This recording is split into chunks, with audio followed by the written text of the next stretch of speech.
नमस्कार, स्वागत है आप सभी का डीडी न्यूज के इस खास बुलेटिन एक्सप्रेस 100 में, जहां हम आपके लिए लेकर आते हैं राजनीति, मनोरंजन, देश दुनिया, खेल, व्यापार जगत की सभी बड़ी खबरों को एक्सप्रेस यानी कि फटाफट अंदाज में।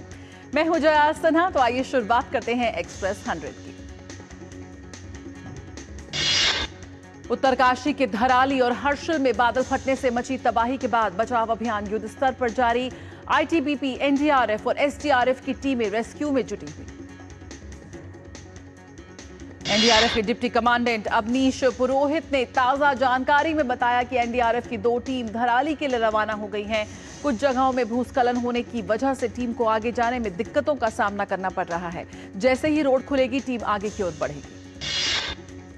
उत्तरकाशी के धराली में कल बादल फटने और अचानक आई बाढ़ के बाद भटवारी क्षेत्र में सड़क क्षतिग्रस्त हो गई है और वाहनों की आवाजाही प्रभावित हुई है। उत्तरकाशी जिले के धराली क्षेत्र में प्राकृतिक आपदा को देखते हुए राहत और बचाव कार्यों को प्रभावी ढंग से संचालित करने के लिए राज्य सरकार ने 20 करोड़ रुपए की मंजूरी दी। उत्तराखंड में आज भारी बारिश की चेतावनी के मद्देनजर प्रदेश के 10 जनपदों में स्कूलों की छुट्टी का आदेश जारी किया गया है। देहरादून, नैनीताल, टिहरी, चमोली, रुद्रप्रयाग, चंपावत, पौड़ी, अल्मोड़ा, बागेश्वर और उधम सिंह नगर जनपद में आज स्कूलों की छुट्टी रहेगी। आपदा के बाद गंगोत्री राष्ट्रीय राजमार्ग जगह जगह से बंद है। मनेरी के पास भागीरथी नदी के कटाव से रोड धंसने की संभावना है। गगनानी से आगे का मार्ग भी बंद है। इसके अलावा सूखी टॉप के 7 नाले बंद हैं। इसके साथ ही पुलिस मुख्यालय ने वरिष्ठ पुलिस अधिकारियों और विशेष पुलिस बलों की तत्काल तैनाती की। ये विशेष बल राहत कार्यों का समन्वय कर रहा है।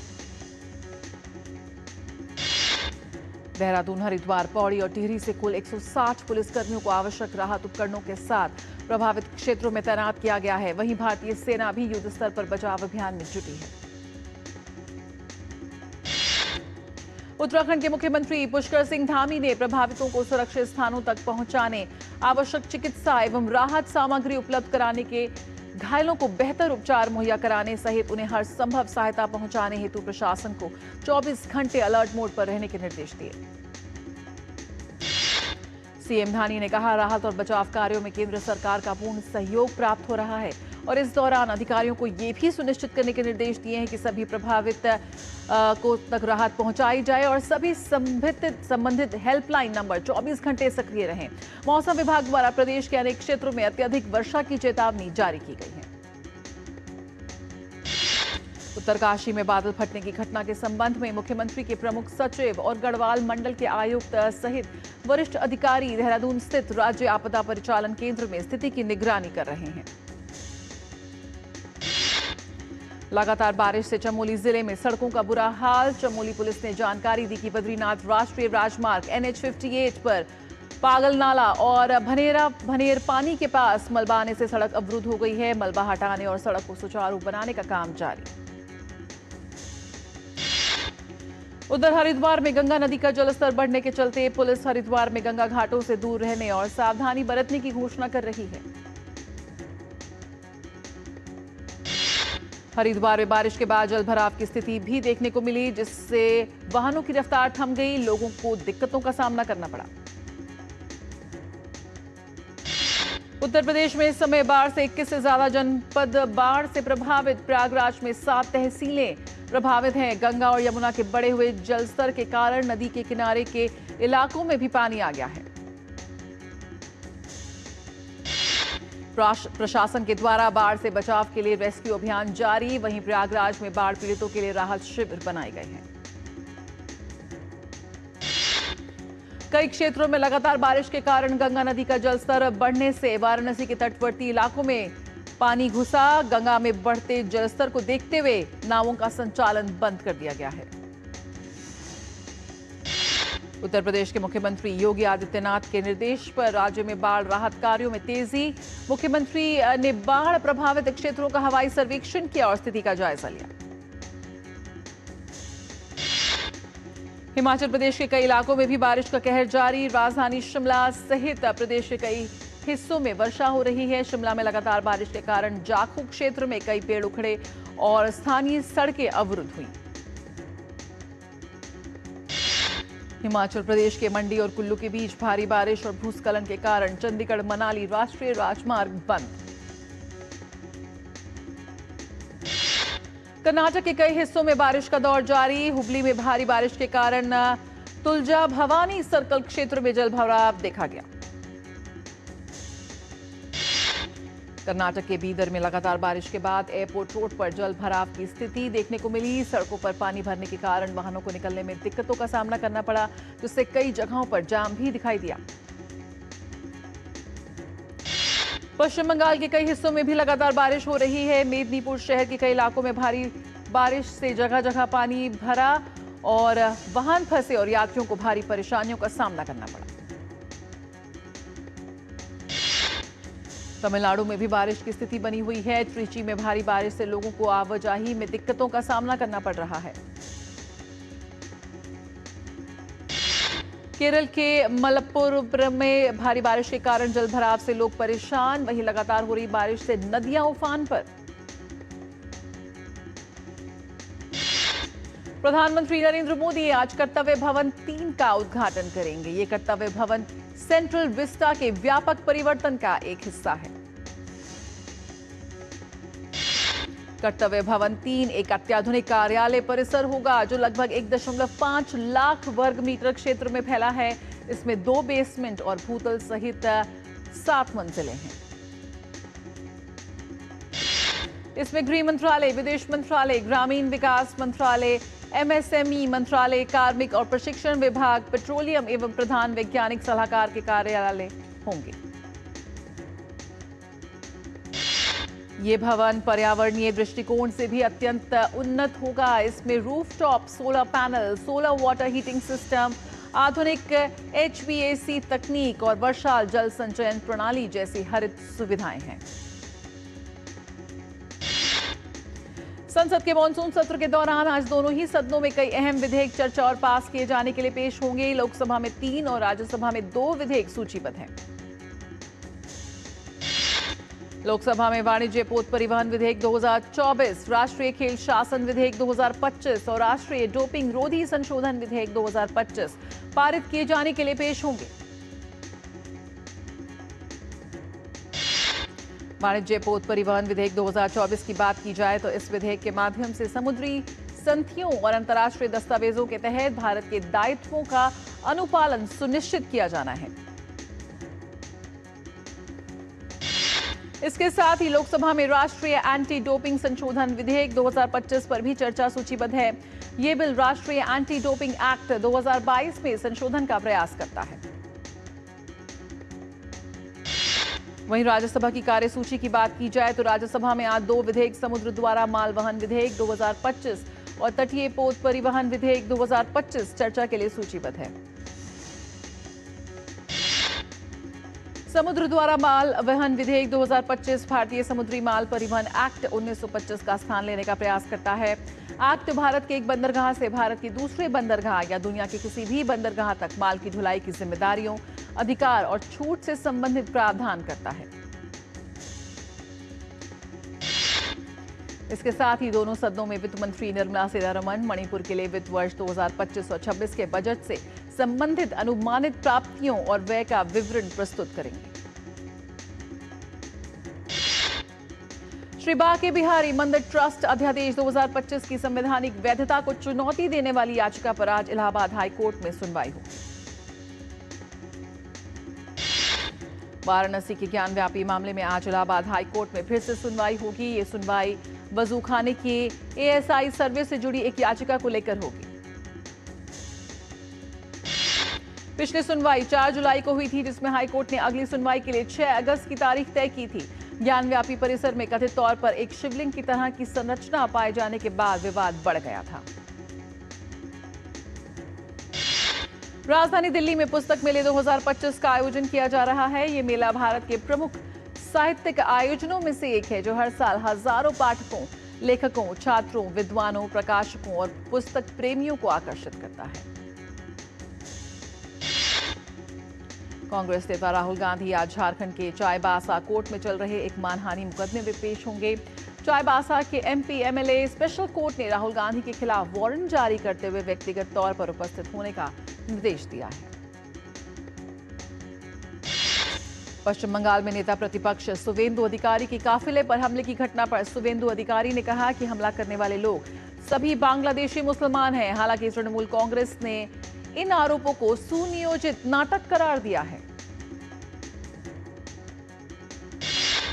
आरएसएस शताब्दी वर्ष के निमित्त समाज के सभी वर्गों के प्रमुख हस्तियों के साथ संवाद करेगा। दिल्ली में 26 से 28 अगस्त तक 3 दिवसीय व्याख्यान माला का आयोजन किया जा रहा है। 100 वर्ष की संघ यात्रा नई क्षितिज पर चर्चा होगी। आरएसएस के सरसंघ चालक डॉक्टर मोहन भागवत का संबोधन होगा।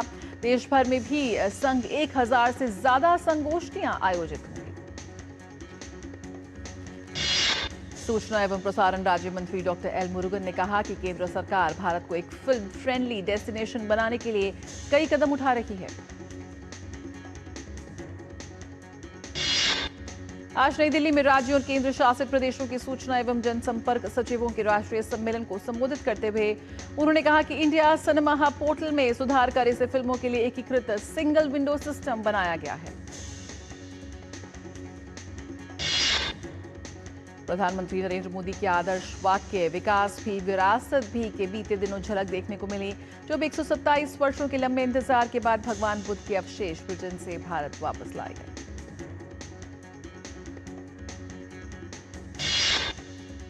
राष्ट्रीय जांच एजेंसी ने इस साल अमृतसर के एक मंदिर पर हुए ग्रेनेड हमले के सिलसिले में मंगलवार को पंजाब के कई जिलों में 19 जगहों पर छापेमारी की। अधिकारियों ने ये जानकारी दी है। उन्होंने बताया कि सीमावर्ती जिलों अमृतसर, गुरदासपुर और बटाला में की गई छापेमारी में मोबाइल फोन और डिजिटल उपकरणों सहित कई आपत्तिजनक सामग्री जब्त की गई। स्वतंत्रता दिवस के अवसर पर राष्ट्रपति भवन में आयोजित होने वाले विशेष समारोह में देश भर की विशिष्ट प्रतिभाओं को आमंत्रित किया गया है। इस कड़ी में हरिद्वार के पतंजलि विश्वविद्यालय की प्रोफेसर डॉक्टर आरती पाल को भी निमंत्रण मिला।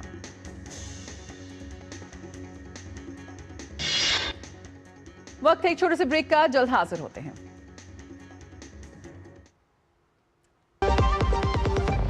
मम्मी, भूख लगी। ये 1 मिनट में नहीं 4 मिनट में आएगा।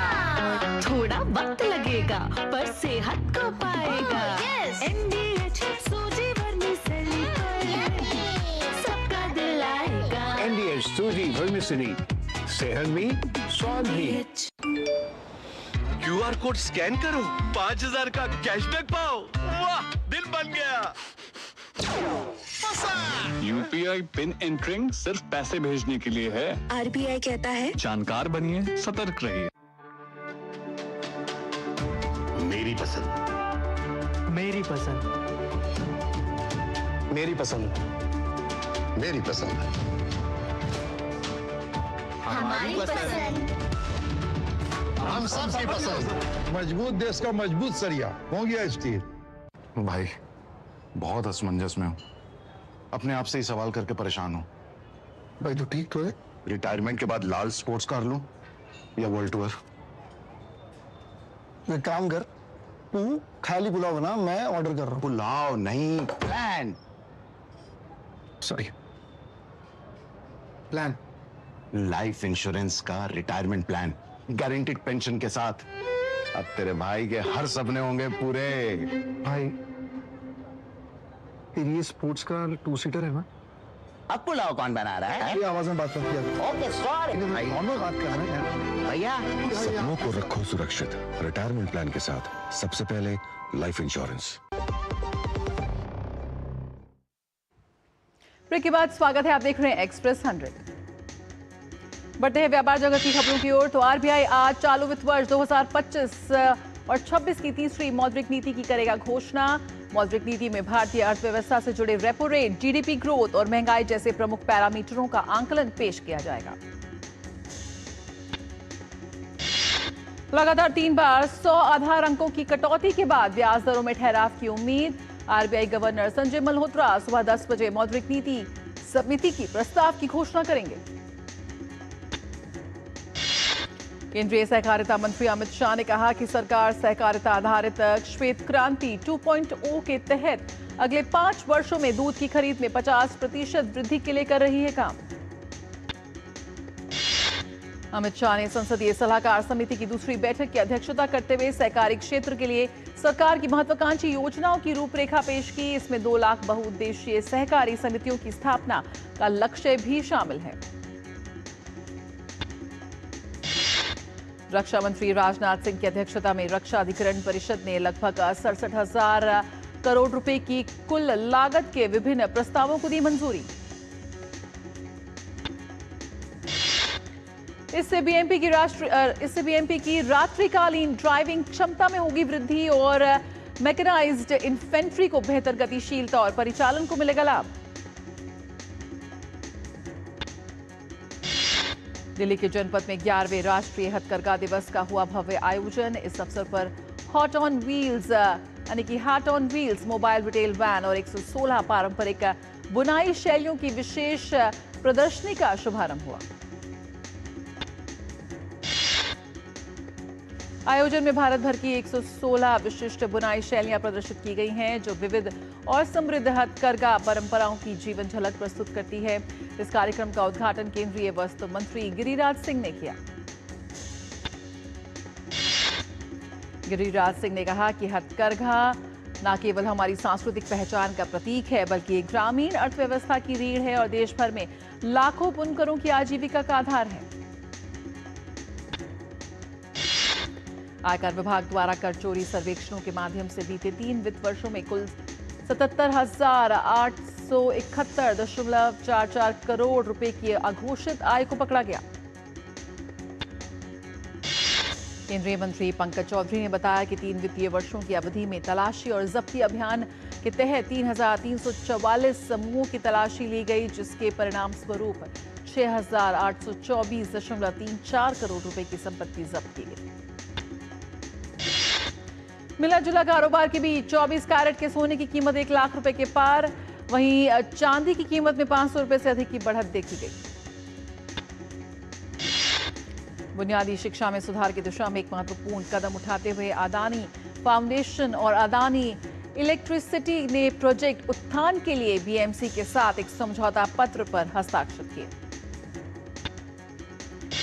अदानी ग्रुप की सीएसआर पहल का उद्देश्य शहर भर के 947 नगरपालिका स्कूलों के 1.5 लाख छात्रों के लिए foundational literacy and numeracy skill को बढ़ाना है।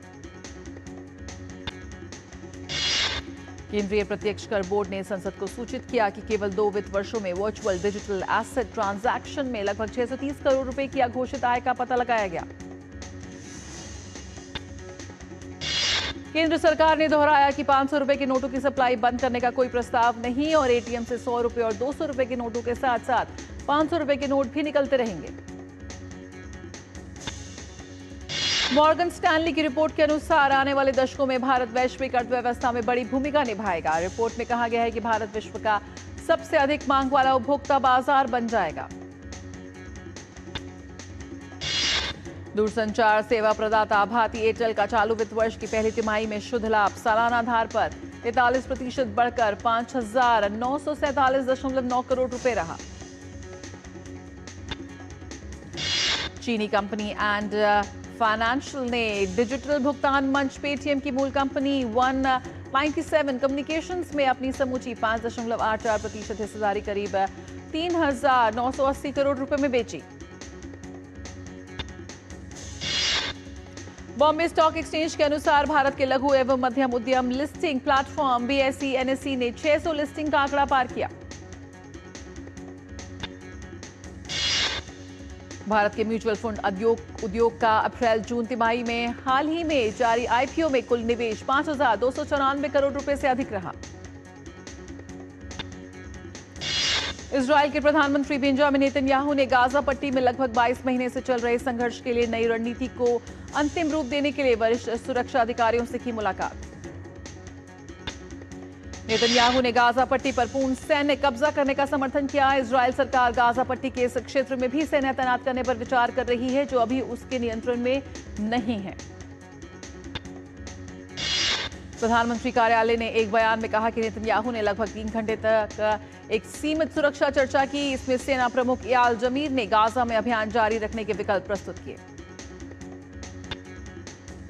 उत्तर पूर्वी एरिजोना में चिकित्सा परिवहन विमान हुआ दुर्घटनाग्रस्त। हादसे के बाद विमान में लगी आग, जिससे 4 लोगों की मौत। राष्ट्रीय परिवहन सुरक्षा बोर्ड और एफएए के अनुसार दुर्घटना के कारणों का अब तक पता नहीं चल सका है, वहीं इसकी जांच जारी। जापान के हिरोशिमा पर परमाणु बमबारी की 80वीं वर्षगांठ आज। इस हमले में लाखों लोग मारे गए थे और शहर पूरी तरह से तबाह हो गया था। अमेरिकी राष्ट्रपति डोनाल्ड ट्रंप ने कहा कि वह सप्ताह के अंत तक फेडरल रिजर्व गवर्नर एंड्रियाना कुगलर की जगह कौन लेगा, इस पर फैसला करेंगे। उन्होंने आगे कहा कि सूची में 4 लोग शामिल। दक्षिणी फ्रांस में लगी जंगल की आग में लगभग 4,500 हेक्टेयर क्षेत्र जला। अग्निशमन विभाग के अनुसार इसे नियंत्रित करने के लिए 1250 से अधिक अग्निशमकों को तैनात किया गया। राष्ट्रपति इमैनुअल मैक्रों ने एक्स पर कहा कि आग अभी भी बढ़ रही है और देश के सभी संसाधन जुटाए जा रहे हैं। स्थानीय अधिकारियों के अनुसार आग में 2 लोग घायल हुए हैं, जिनमें से एक की हालत गंभीर बनी हुई है। बांग्लादेश की अंतरिम सरकार के मुख्य सलाहकार मोहम्मद यूनुस ने देश में बहुप्रतीक्षित संसदीय चुनावों का ऐलान किया। देश में आम चुनाव फरवरी 2026 में होंगे। मोहम्मद यूनुस ने कहा कि वह चुनाव आयोग को पत्र भेजकर रमजान से पहले चुनाव आयोजित करने का अनुरोध करेंगे। बांग्लादेश में आम चुनावों की घोषणा शेख हसीना के इस्तीफा देने और देश छोड़ने के ठीक 1 साल के बाद की गई है। ऑस्ट्रेलिया के रक्षा मंत्री रिचर्ड मार्लेस के अनुसार ऑस्ट्रेलिया और जापान ने ऑस्ट्रेलियाई नौसेना के लिए उन्नत युद्धपोतों के उत्पादन के लिए दोनों देशों के बीच अब तक के सबसे बड़े रक्षा उद्योग समझौते पर हस्ताक्षर किए। रूसी विदेश मंत्रालय ने कहा कि रूस अब छोटी और मध्यम दूरी की परमाणु मिसाइलों की तैनाती पर रोक लगाने की संधि के लिए बाध्य है। वहीं रूस के पूर्व राष्ट्रपति दिमित्री मेदवेदेव ने इसके लिए नाटो की रूस विरोधी नीति को दोषी ठहराया और चेतावनी दी कि मॉस्को इसके जवाब में आगे और कदम उठाएगा। देश के प्रमुख क्लासिकल शतरंज टूर्नामेंट चेन्नई ग्रैंड मास्टर्स के 3रे संस्करण की शुरुआत आज से। देश के सबसे मजबूत क्लासिकल इवेंट माने जाने वाली इस प्रतियोगिता में विश्व स्तरीय खिलाड़ी हिस्सा लेंगे। भारतीय ग्रैंड मास्टर आर वैशाली को महिला स्पीड चेस चैंपियनशिप 2025 के लिए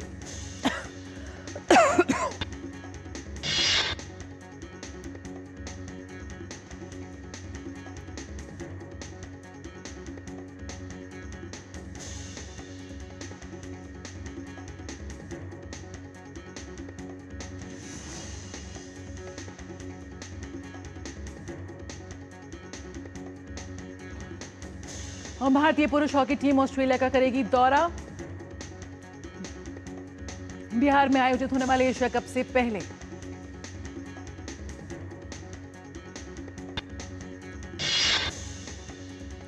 चेन्नई में खेले जा रहे 15वीं हॉकी सब जूनियर पुरुष राष्ट्रीय चैंपियनशिप में उत्तर प्रदेश, पंजाब, झारखंड और मध्य प्रदेश की टीम सेमीफाइनल में पहुंचने में हुई कामयाब।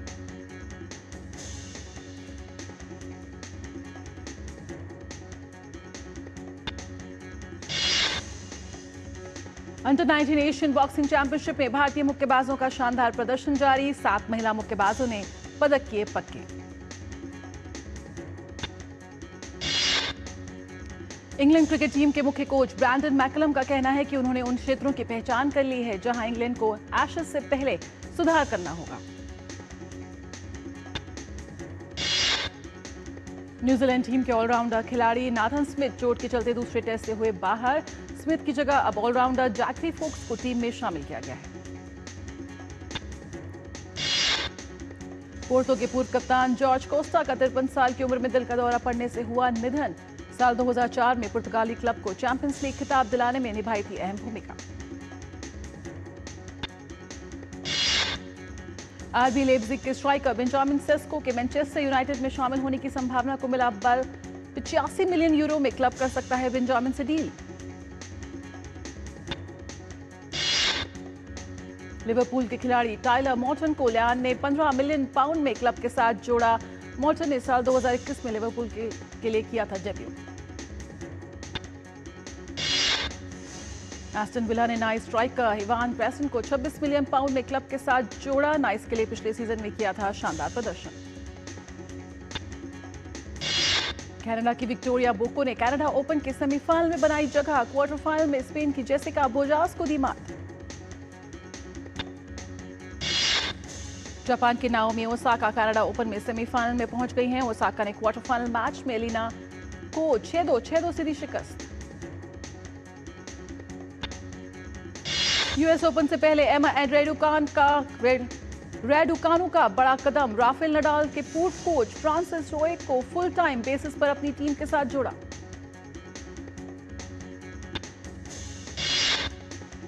टेलर फ्रिट्ज ने कनाडा ओपन के अंतिम 4 में बनाई जगह। आंद्रे रूब्लेव को 6-3, 7-6 से दी हरा शिकस्त।